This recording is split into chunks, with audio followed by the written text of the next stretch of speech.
Hello friends, Radhas homely കിച്ചണിലേക്ക് എല്ലാവർക്കും സ്വാഗതം.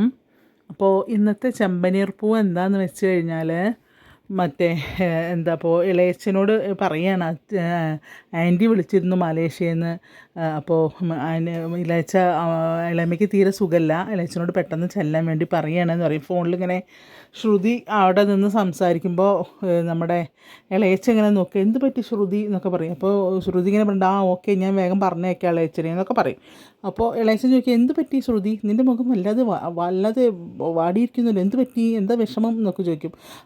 ആൻറ്റിയാണ് വിളിച്ചത് ഇളയച്ച, ഇളയമ്മയ്ക്ക് തീരെ സുഖമില്ല, ഹോസ്പിറ്റലിൽ അഡ്മിറ്റാണ്, അത്ര പനി കൂടുതലാണ്, ഇളയച്ചനോട് പെട്ടെന്ന് അങ്ങോട്ട് ചെല്ലാൻ വേണ്ടി പറഞ്ഞു എന്ന് പറയും. ഏത് ഇളയമ്മ നിർത്തുവഴിക്ക് ചോദിക്കും. അപ്പോൾ ശ്രുതി ആകെ അന്തം വിടുക, ഇയാളെന്തപ്പോൾ ഇങ്ങനെ ഒരു, കാരണം ഒക്കെ സെറ്റാക്കിയിട്ട് വന്നതാണ്, റൂമിൽ നിന്നെല്ലാം പറഞ്ഞ് സെറ്റാക്കിയിട്ടാണ് ഇങ്ങോട്ട് വന്നത്. എന്നിട്ട് ഇവിടെ വന്നിട്ട് ഏതല്ലേമ്മ പറയും. ഇപ്പോൾ ഏതല്ലേമ്മ, അപ്പോൾ നിങ്ങളുടെ ഭാര്യ, അപ്പോൾ ആരാ പറയും, നിങ്ങളുടെ ഭാര്യ, എൻ്റെ ഭാര്യയോ, അയ്യോ എൻ്റെ ഭാര്യയ്ക്ക് എന്താ എന്ന് പറയും. അപ്പോൾ പറയും ഇളയമ്മയ്ക്ക് സുഖമില്ല എന്നിട്ട് ആൻറ്റിയെ വിളിച്ചു, ആൻറ്റി മാത്രമല്ലേ ഉള്ളൂ, ഇളയച്ചനോട് അങ്ങോട്ട് ചെല്ലാനാണ് പറഞ്ഞത്. ആൻറ്റി പറയുമ്പോൾ ഇളയമ്മയുടെ അനിയത്തി അങ്ങോട്ട് ചെല്ലാനാണ് പറഞ്ഞത് പറയും. അപ്പോൾ അതല്ലപ്പോൾ ഞാനിന്നിപ്പോൾ ഇനി പോണോ, ഇന്നിപ്പോൾ ഇവരെനിക്ക് വേണ്ടിയിട്ട് മട്ടൻ ചാപ്സോ മട്ടൻ കറിയോ മട്ടൻ ഫ്രൈയോ എന്തൊക്കെ ഉണ്ടാക്കുന്നുണ്ട്, അതൊക്കെ കഴിച്ചിട്ട് നാളെ പോയാൽ പോരെ നോക്കും. അപ്പോൾ അത് പറ്റില്ല, ഇന്ന് തന്നെ പോകണം, ഇന്ന് തന്നെ ചെല്ലാനെ പറഞ്ഞത്, ആൻറ്റി ഒറ്റയ്ക്കല്ലേ ഉള്ളൂ, ഇളയച്ച എന്താ ഇളയച്ച അങ്ങനെ പറഞ്ഞാൽ, ഇളയച്ച ഇന്ന് തന്നെ പോകുന്ന അറിയും. അപ്പോൾ ഇയാൾക്കാണെങ്കിൽ പോകാൻ ഒട്ടും മനസ്സില്ല കേട്ടോ. അപ്പോൾ പറയും, അപ്പോൾ ഞാൻ പോകണോ, ഞാനൊരു 2 ദിവസം കൂടെ കഴിഞ്ഞിട്ട് പോയാൽ പോരെ. അപ്പോൾ നമ്മളെ സച്ചിക്ക് കിട്ടിയ ചാൻസ്. അപ്പോൾ സച്ചി പറയും ശരിയാണ്, 2 ദിവസം കഴിഞ്ഞിട്ട് പോയാൽ മതി, അതൊക്കെ കഴിച്ച് സാവകാശം പോയാൽ മതി ഇവിടുന്ന് എന്ന് പറയും നമ്മുടെ സച്ചി. അപ്പോൾ ചന്ദ്ര ഏറ്റുപിടിക്കുക, അത് ശരിയാണ്, 2 ദിവസം കഴിഞ്ഞിട്ട് പോയാൽ മതി. അത് പറ്റില്ല, അവളുടെ ഭാര്യ, ഇളയച്ചൻ്റെ ഭാര്യയ്ക്ക് തീരെ സുഖമില്ലാഞ്ഞ, ഇളമയ്ക്ക് തീരെ സുഖമില്ലാഞ്ഞിട്ടല്ലേ, അവിടെ സഹായത്തിന് ആരുമില്ല എന്നൊക്കെ നമ്മുടെ ശ്രുതിയും പറയുന്നുണ്ട് കേട്ടോ. അപ്പോൾ ഇയാൾക്കാണെങ്കിൽ പോകാൻ ഒട്ടും മനസ്സില്ല. അപ്പോൾ പറയും പോകണോ, ഇവരൊക്കെ ഇത്രയും സ്നേഹത്തോടു കൂടി എന്നെ നിർബന്ധിക്കുമ്പോൾ ഞാനെങ്ങനെ പോവുക എന്നറിയും. അപ്പോൾ എടുത്ത വഴിക്ക് അച്ചമ്മ പറയും, അത് വേണ്ട, അവിടെ ആരും ഇല്ലാഞ്ഞിട്ടല്ലേ വിളിക്കുന്നത്, മുത്തശ്ശി പറയുന്നതാണ്. അപ്പോൾ ആരും ഇല്ലാഞ്ഞിട്ടല്ലേ വിളിക്കുന്നത്, വേഗം പോയിക്കോട്ടെ, അദ്ദേഹത്തിൻ്റെ ഭാര്യയ്ക്ക് സുഖമില്ലാഞ്ഞിട്ടല്ലേ അങ്ങനെ അച്ചമ്മയും പറയും. അപ്പോൾ പറയും, അപ്പോൾ ഇയാൾക്ക് ഇങ്ങനെ തക്കിട തരികിട അറിയും. അപ്പോൾ നമ്മളെ ശ്രുതി ഒറ്റ ഷോട്ടാണ് കൊടുക്കും കാലിൻ്റെ മുകളിൽ. അയ്യോ എന്ന് പറയും പെട്ടെന്നേ, അതുവരെ പോണില്ല എന്ന് പറഞ്ഞിരിക്കുന്ന ആൾ അയ്യോ എന്ന് പറഞ്ഞിട്ട് നെഞ്ഞൊഴി, എന്ന് വെച്ചാൽ അല്ല നെഞ്ചുവേദന, എൻ്റെ ഭാര്യയ്ക്ക് സുഖമില്ലാഞ്ഞിട്ടാണ്, എനിക്ക് തീരെ വയ്യ, നെഞ്ചുവേദനയാണ്, കാല് എന്ന് പറയുമ്പോൾ എന്താ കാലിന് പറ്റി വയ്ക്കും. അപ്പോൾ ഈ ചവിട്ടുന്നത് ആരും കാണുന്നില്ല കേട്ടോ, കാരണം ശ്രുതി അയാളുടെ അടുത്താണ് നിൽക്കുന്നത്. അപ്പം ശരി ഞാൻ പോവാം, എനിക്ക് അയ്യോ അവൾക്ക് എന്ത് പറ്റിയാണാവോ എന്നൊക്കെ അങ്ങനെ പറഞ്ഞ അയാൾ ഓവർ ആക്ടിങ് ആണ്. അപ്പോൾ സച്ചി പിന്നെയും മൂഡ് ഓഫ് ആവും, കാരണം സച്ചി എങ്ങനെയെങ്കിലും ഇയാളെ വായന്ന് എന്തെങ്കിലുമൊക്കെ വരാൻ വേണ്ടിയിട്ടൊന്ന് ശ്രമിക്കുന്നത്, അത് നടക്കില്ല. പിന്നെ അങ്ങനെ അയാൾ പോയി പെട്ടിയും പ്രമാണങ്ങളൊക്കെ എടുത്ത് വെച്ച് അപ്പോഴേക്കും ശ്രുതി അങ്ങോട്ട് ചെല്ലുന്ന സമയത്ത് ഒക്കെ എടുത്ത് വെച്ച് എല്ലാം റെഡിയായില്ലേ വയ്ക്കും. അത് ഞാനൊരു 2 ദിവസം കൂടെ കഴിഞ്ഞിട്ട് പോയാൽ പോരെ ശ്രുതി, എനിക്കാണെങ്കിൽ ഇവിടുന്ന് പോകാനേ തോന്നുന്നില്ല എന്നൊക്കെ പറഞ്ഞിട്ട്. പറ്റില്ല, നിങ്ങൾ ഇപ്പോൾ ഇവിടുന്ന് പോകണം, ഇനി ഇവിടെ ഒരു നിമിഷം നിങ്ങൾ നിന്ന് പോകരുത്, നിങ്ങൾ ഇവിടുന്ന് ഇപ്പോൾ പോയേ പറ്റൂ എന്നൊക്കെ പറയും. കാരണം സച്ചീൻ്റെ ഫ്രണ്ടും ഇവനെ കൊണ്ട് എന്തെങ്കിലുമൊക്കെ പുറത്ത് ചാടിക്കാമെന്ന് പറഞ്ഞ് നിൽക്കുകയാണ്. അത് ഇവൾ കേൾക്കുകയും ചെയ്യും. പിന്നെ അയാൾ ഇവിടെ നിർത്തുന്നത് ശരിയല്ലല്ലോ. അപ്പോൾ പറയും പറ്റില്ല, ഇപ്പോൾ തന്നെ പോകണമെന്ന് പറയും. അപ്പോൾ അവരെനിക്ക് എന്തൊക്കെയോ ഉണ്ടാക്കി വെച്ചിട്ടുണ്ട് എന്നൊക്കെ പറയും. അതൊന്നും ഇതാക്കാൻ നിൽക്കണ്ട, നിങ്ങൾ വേഗം പോകാൻ നോക്ക് എന്നൊക്കെ പറയുകയാണ്. അങ്ങനെ അവസരം പെട്ടിയെടുത്ത് വാന്ന് പറയുമ്പോൾ അതെടുത്ത് നേരെ തോളത്ത് വയ്ക്കുമ്പോൾ ഇതെന്താ ചാക്ക് കെട്ടാണോ തോളത്തെടുത്ത് വെച്ചിട്ട്, ഇത് വലിച്ചിട്ട് പറയും. അപ്പോൾ അങ്ങനെ അതിൻ്റെ ഹാൻഡിൽ പിടിച്ച് വലിച്ചിട്ട് ഇങ്ങനെ വരും. അപ്പോഴേക്കും ഇവരൊക്കെ ഇങ്ങനെ അപ്പം സുധി വന്നിട്ടുണ്ടാവും. സുധി എന്താണെന്നൊക്കെ ചോദിച്ചാൽ ആദ്യം വന്നിട്ടുണ്ടാവും. അപ്പോൾ പറയും ഇങ്ങനെ ഇളയമയ്ക്ക് തീരെ വയ്യാഞ്ഞിട്ടാണ്. അപ്പോൾ അവനും പറയും പോകണ്ടെന്ന് അറിയും കേട്ടോ. പക്ഷേ എന്തൊക്കെയായാലും ശ്രുതിക്കായാലേ പറഞ്ഞയച്ചേ പറ്റുള്ളൂ.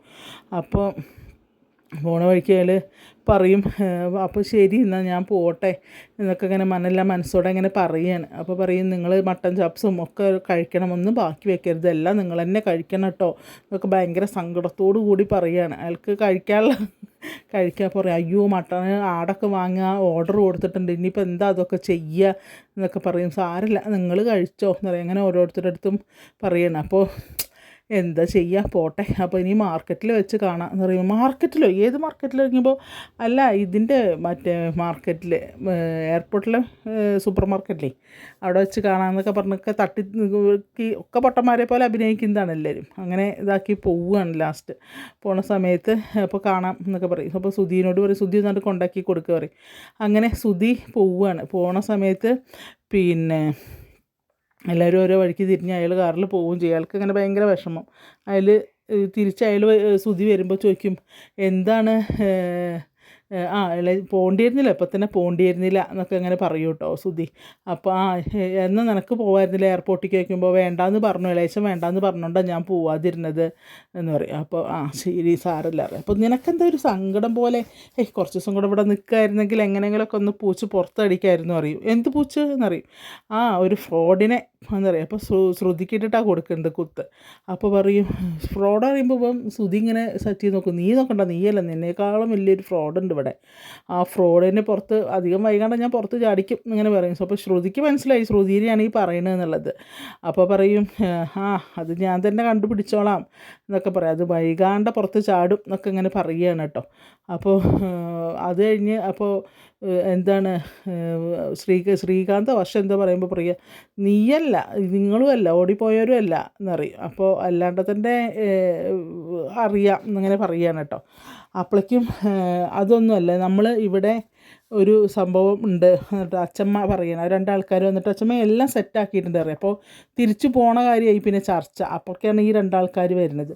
രണ്ടാൾക്കാർ വന്നിട്ട് പറയും അച്ഛമ്മ എല്ലാം റെഡിയാണ് അറിയാം. എല്ലാം റെഡിയായോ നോക്കിയോ. അപ്പോൾ എന്താ ചോദിക്കുക. അപ്പോൾ ആരും ഒന്നും പറഞ്ഞില്ല. പറഞ്ഞു ഞാനിവിടെ ഒരു ഗെയിം കളിക്കുന്നുണ്ട് എന്ന് പറയും അച്ഛമ്മ. ഗെയിമോ നോക്കും. അതെ, എല്ലാവരും കൂടെ ചേർന്നൊരു ഗെയിം കളിക്കും ഇന്ന് തന്നെ. അപ്പോൾ ഗ്രൗണ്ടിലെല്ലാം റെഡി ആക്കണം. പൊങ്കലാകുമ്പോൾ എല്ലായിടത്തും നാടിൻ്റെ നാനാ ഭാഗങ്ങളിലും പല കളികളും ഉണ്ടാവും. അപ്പോൾ അതുപോലെ നമുക്കും ഇവിടെ ഒരു ഒരു ഗെയിമുണ്ട് കളിക്കാൻ എന്നൊക്കെ പറയും. അപ്പോൾ പറയും എന്ത് ഗെയിമാണ് ചോദിക്കുമ്പോൾ അതൊക്കെ സസ്പെൻസാണ്, പക്ഷെ ഈ ഗെയിമിൽ ജയിക്കുന്ന ആൾക്ക് നല്ലൊരു സമ്മാനം ഞാൻ തരും എന്നറിയും. അപ്പോൾ ഇവരൊക്കെ മുഖത്തോടെ നമുക്കിന്നിങ്ങനെ പറയുകയാണ് ഞങ്ങൾക്ക് കിട്ടും. അപ്പോൾ ചന്ദ്ര മറ്റേ സുധിയുടെ മുഖത്തേക്ക് എന്നറിയും കേട്ടോ.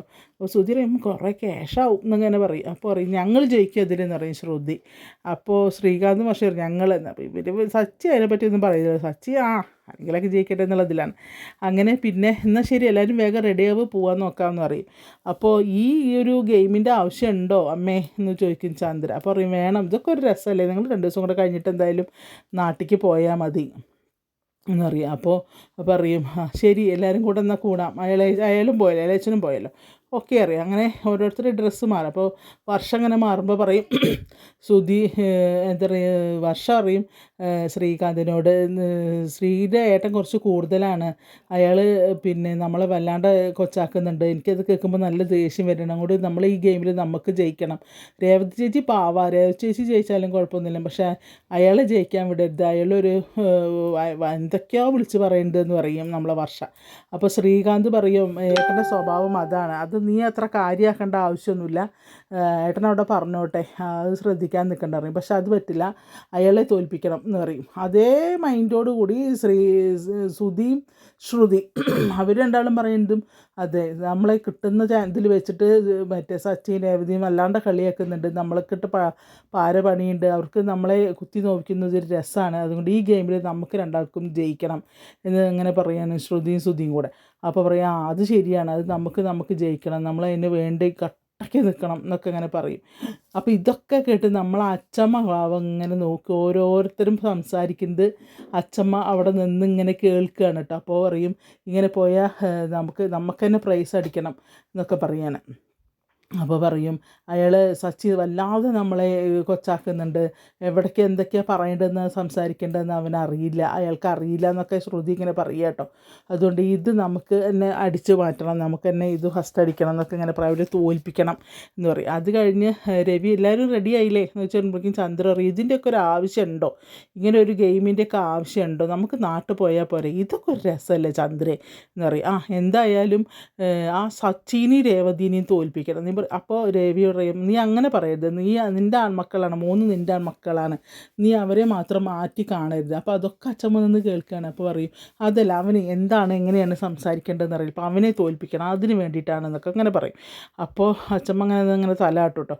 അല്ല അറിയാം അങ്ങനെ പറയരുത്, നിന്നോട് ഞാൻ പറഞ്ഞിട്ടുണ്ട് 3 മക്കളെ ഒരുപോലെ കാണണം എന്നുള്ളത്, നീ എന്തിനാ അവനെ ഇങ്ങനെ ശത്രുവിനെ പോലെ കാണുന്നത് എന്നൊക്കെ അങ്ങനെ പറയും. അപ്പോൾ അത് കഴിഞ്ഞ് പിന്നെ ഈ ചന്ദ്ര വിളിച്ച് എന്താണ് ശ്രീകാന്തിനെയും വർഷേനെയും ശ്രുതിനെയും സുധീനെയും കൂടിയും വിളിച്ച് കിണറുകാരെ പോയി നിന്നിട്ട് പറയണം, നിങ്ങൾ ജയിക്കണം, നിങ്ങൾ രണ്ട് കൂട്ടരും ജയിക്കണം, സച്ചിനി രേവതിനെ ജയിക്കാനേ വിടരുത്, നിങ്ങൾ ജയിക്കണം എന്ന് പറയും. അപ്പോൾ അതാണ് എൻ്റെ സന്തോഷം, എനിക്ക് അതാ കണ്ട അവർ തോൽക്കണം എന്നൊക്കെ. അതും അച്ചമ്മ കേൾക്കും. അച്ചമ്മ കേൾക്കുമ്പോൾ ഭയങ്കര സങ്കടം കേട്ടോ. അപ്പോൾ പറയാം അവരെ തോൽപ്പിക്കണം, നിങ്ങൾ കട്ടയ്ക്ക് നിന്നിട്ട് ജയിക്കണം എന്നൊക്കെ ഇങ്ങനെ പറയും. അപ്പോൾ പറയും ഞങ്ങൾ ജയിക്കും, അവരെ തോൽപ്പിക്കും തന്നെ, അവരെ രണ്ടാളെയും തോൽപ്പിക്കുക, ഇവർ നാലാളും ജയിക്കുക. അപ്പോൾ ഇവരുടെ മനസ്സിലിങ്ങനെ വിഷം കുത്തി വെച്ച് കൊടുക്കുന്നത് ഈ ചന്ദ്രയാണ്.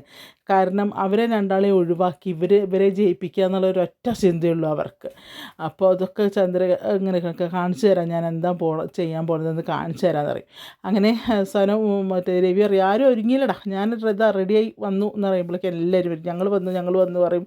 അതിൻ്റെ മുന്നേ നമ്മുടെ സച്ചിയും രേവതിയും കൂടി പറയുന്നതും നമ്മുടെ അച്ചമ്മ കേൾക്കുക. അപ്പോൾ സച്ചി ഒരുങ്ങി വരുമ്പോൾ നീ വന്നില്ലേ, നമുക്ക് ജയിക്കണം എന്ന് പറയും സച്ചി. അപ്പോൾ പറയുന്നത് എന്ത് ജയവും തോൽവിയും നമ്മൾ ഈ ഗെയിമിൽ പങ്കെടുക്കുക എന്നുള്ളതാണ് സച്ചിയേട്ട പ്രധാനം. ജയവും തോൽവി, ഇപ്പോൾ എന്ത് ജയവും തോൽവി അതിലല്ല കാര്യം, നമ്മൾ ഈ ഗെയിമിൽ പങ്കെടുക്കുക, എന്നിട്ട് അതാണ് സന്തോഷം എന്നറിയും. അപ്പോൾ സച്ചി അത് ശരിയാണ്, നമ്മൾ എന്തിനാ ജയിക്കും തോൽക്കും എന്നൊക്കെ പറയുന്നത്, അവർ നമ്മളെ കൂടെ പറപ്പുകളല്ലേ, അപ്പോൾ നമ്മളങ്ങനെ ചിന്തിക്കേണ്ടത് ശരിയല്ല. അപ്പോൾ നമ്മൾ ഈ ഗെയിമിൽ നീ പറഞ്ഞത് ശരി, ജയവും തോൽവിയൊക്കെ പിന്നെ നമുക്ക് ഈ ഇതിൽ ആര് ജയിച്ചാലും ആര് തോറ്റാലും എന്താ എന്ന് പറയും. അപ്പോൾ അച്ചമ്മയ്ക്ക് ഭയങ്കര സന്തോഷം, കാരണം അവരുടെ മനസ്സെന്ന് പറഞ്ഞാൽ വേറെ, മറ്റവരൊക്കെ ഞങ്ങൾ എന്ന് പറയുമ്പോൾ ഇവരെ എല്ലാവരും എന്ന് മാത്രമാണ് ചിന്തിക്കേണ്ടത്. അപ്പോൾ ഇവരെ മനസ്സിലാക്കാൻ ആരും ഇല്ലല്ലോ, അതുകൊണ്ട് ഇതൊന്നും ഞാൻ ഇവരെ ഇങ്ങനെ വിട്ടാൽ പറ്റില്ല, ഒന്ന് ശരിയാക്കിയെടുക്കണം എന്നിങ്ങനെ അച്ചമ്മ പറയുകയാണ് കേട്ടോ. അങ്ങനെ എന്താ പറയുക, അങ്ങനെ രവി വരും ഹാളിൽ. അപ്പം എല്ലാവരും വന്നില്ലേ, റെഡി ആയി വയ്ക്കുമ്പോഴേക്കും എല്ലാവരും വരും. വർഷ ശ്രീകാന്ത് ടീം, ശ്രുതി സുധി ടീം, സച്ചി രേവതി ടീം, ചന്ദ്ര എല്ലാവരും കൂടെ വന്നിട്ട് പറയും ഞങ്ങൾ ജയിക്കും തന്നെയാണ് അവർ പറയുന്നത് കേട്ടോ. അപ്പോൾ പറയും ഞങ്ങൾ ജയിക്കും, ഞങ്ങൾ പ്രൈസ് അടിക്കുന്നതാണ് പറയുന്നത്. പക്ഷേ ഒരു കാര്യമുണ്ട്, നിങ്ങൾ ഇങ്ങനെ ഈ ജോഡിയായിട്ടാരും ഈ മത്സരത്തിന് പങ്കെടുക്കണ്ട, അങ്ങനെയല്ല ഇതിൻ്റെ മത്സരം. ആദ്യം രണ്ട് ക്യാപ്റ്റന്മാർ വേണം, ആ രണ്ട് ക്യാപ്റ്റന്മാരുടെ ഇടയിൽ വേണം നിൽക്കാൻ പറയാം. അപ്പോൾ അയ്യോ ജോഡിയായിട്ടല്ലേ ചോദിക്കും, ജോഡിയായിട്ടല്ല, നിങ്ങൾ മാറണം എന്നറിയാം. അപ്പോൾ ക്യാപ്റ്റനായിട്ട് രവിയും ചന്ദ്രയും നിൽക്കട്ടെ, രണ്ടാളും ക്യാപ്റ്റന്മാർ, അവരൊക്കെ അവരുടെ ഇതിൽ വരുന്ന അണ്ടറിൽ വരുന്നതാണ് ഗെയിം കളിക്കാനുള്ള ആൾക്കാർ. അപ്പോൾ അവരാണ് തീരുമാനിക്കാൻ എന്താണ് എങ്ങനെ കളിക്കേണ്ടത് എന്നുള്ളത്. അപ്പോൾ അച്ചമ്മ കണ്ടുപിടിച്ചൊരു നയ, അതായത് രേവതിനെയും സച്ചിനെയും തോൽപ്പിക്കണം എന്ന് പറഞ്ഞതിനാണ് അച്ചമ്മ അങ്ങനെ ഒരു ഇത് ആക്കുന്നത്. അപ്പോൾ അതുകൊണ്ട് ഒരു കാര്യം ചെയ്യാം, രവിയുടെ കൂടെ നിൽക്കാൻ മരുമക്കൾ 3 പേരും, അതായത് ശ്രുതിയും വർഷയും രേവതിയും. അപ്പോൾ അങ്ങനെയാണെങ്കിൽ ചന്ദ്രയുടെ ടീമിൽ വരുന്നത് ആമ്പിള്ളേർ 3 പേരും. അപ്പോൾ എന്തു ചെയ്യും, അപ്പോൾ ആരൊക്കെ ജയിപ്പിക്കാൻ പറ്റും, ആരൊക്കെ ടീമായി കളിക്കും, അതാണ് രസം. അപ്പോൾ ഒരു രക്ഷയില്ല. അപ്പോൾ ശ്രുതി പറയും അല്ല അച്ചമ്മേ, ഇതിന്ന് ഒരാളെ മാറ്റുന്ന ശ്രുതിനെ ഞങ്ങളെ കൂടെ കൂട്ടിക്കൂടെ നോക്കുമ്പോൾ അത് പറ്റില്ല, അങ്ങനെ ടീമായിട്ടുള്ള കളിയൊന്നുമില്ല ഇവിടെ, നിങ്ങൾ 3 ആളും രവിയുടെ കൂടെ. കാരണം ഇവരുടെയൊക്കെ മനസ്സ് അച്ചമ്മ കണ്ടു, ഇവരെന്താണ് സംസാരിച്ചതെന്നുള്ളതും അച്ചമ്മ കണ്ടു. അപ്പോൾ പറയും അതുകൊണ്ട് നിങ്ങൾ 3 ആളും രവിയുടെയും മറ്റു 3 പേരും നമ്മളുടെ ചന്ദ്രയുടെയും കൂടെയാണ് നിൽക്കുന്നത്. അപ്പോൾ അവർ തമ്മിലായി മത്സരം, ചന്ദ്രയും രവിയും തമ്മിലാണ്, അവർ 2 പേരാണ് ക്യാപ്റ്റന്മാർ. അപ്പോൾ അവരുടെ അണ്ടറിൽ വരും ഇവർ 3 പേരും. അപ്പോൾ അതിൽ ഇവരാകെ പെട്ടു, കാരണം ഒക്കെ ഗ്രൂപ്പിസം ആവാമെന്ന് വിചാരിച്ചിട്ടായിരുന്നു, അത് നടക്കില്ല എന്ന് അച്ചമ്മ മനസ്സിലാക്കി കൊടുത്തു. അങ്ങനെ ഇപ്പോൾ ഇന്നൊക്കെ എല്ലാം റെഡിയാക്കി, നാളെയാണ് ഗെയിം തുടങ്ങുന്നത്. അപ്പോൾ നമുക്ക് കാണാം എന്താണ് ഈ കളിയിൽ എങ്ങനെയാണ് ഇവരുടെ ഇത് വരുന്നത് നമുക്ക് നോക്കാം. അപ്പോൾ അങ്ങനെയാണ് ഇന്നത്തെ ചെമ്പനീർ പൂവ് പോയത്. അപ്പോൾ എന്തായാലും ഇളയച്ചൻ പോയി, ഇളയച്ചനാട്ടി പായിച്ചു, ഇളയച്ചൻ വണ്ടിയിലിരുന്ന് കാര്യം പറയുകയൊക്കെ ചെയ്തിട്ടാണ് പോയിരിക്കുന്നത് കേട്ടോ, അത് വേറെ കാര്യം. എന്തായാലും ഇന്നത്തെ ഇപ്പോൾ ചെമ്പനീർ പൂവ് മോശമൊന്നുമില്ല, നല്ല കഥയാണ്, ആരും മിസ് ചെയ്യാണ്ട് കാണുക. അതുപോലെ തന്നെ എൻ്റെ രാധാസ് ഹോമിലി കിച്ചണും നിങ്ങൾ മിസ് ചെയ്യാണ്ട് കാണണം. നിങ്ങൾക്ക് ഇഷ്ടപ്പെടുകയാണെങ്കിൽ ഒന്ന് സബ്സ്ക്രൈബ് ചെയ്യണം. അതുപോലെ ഞാൻ ഇന്നലെ ഒരു വീഡിയോ ഇട്ടിട്ടുണ്ട്, പിള്ളേരുടെ വീഡിയോ ആണ്, അതിലൊരു കൂട്ടുകാരൻ അവരുടെ നാട് ഇവിടെയല്ല, ഒരു കൊല്ലത്തോ മറ്റോ ആണ്. അപ്പോൾ അവരിവിടുന്ന് സ്ഥലം മാറ്റം കിട്ടി ഇവിടുന്ന് പോവുകയാണ്. അപ്പോൾ അവൻ കളിക്കാൻ വരുന്നത് ഞങ്ങളെ വീട്ടിലാണ്. പിള്ളേരൊക്കെ കൂടെ എല്ലാ കുട്ടികളും കൂടെ അങ്ങോട്ട് വരിക കളിക്കാൻ. അവരോട് ഒളിച്ച് കളിക്കും, എയർപന്ത് കളിക്കും, അതുപോലെ ഫുട്ബോൾ കളിക്കും, എല്ലാം ഉണ്ട്. അപ്പോൾ അന്ന് ഒരുത്തം പോണതിന് എല്ലാവർക്കും നല്ല വിഷമമാണ്. വെക്കേഷൻ അടിച്ചു പൊളിക്കുക എന്നൊക്കെ പറഞ്ഞിരുന്നതായിരുന്നു കുട്ടികൾ. അപ്പോഴാണ് ഈ കുട്ടി സ്ഥലം മാറി ഇവിടുന്ന് പോണത്. ഇനിയിപ്പോൾ അവൻ ഇങ്ങോട്ട് വരവുണ്ടാവില്ല, കൊല്ലത്തുനിന്ന് എന്തായാലും ഇനി ഇങ്ങോട്ട് വരില്ല പിള്ളേരെ കൂടെ കൂടാൻ. ഭയങ്കര വിഷമം, കൂട്ടുകാർക്കൊക്കെ ഭയങ്കര വിഷമം, അത് ഞങ്ങൾക്കൊക്കെ ഉണ്ട്.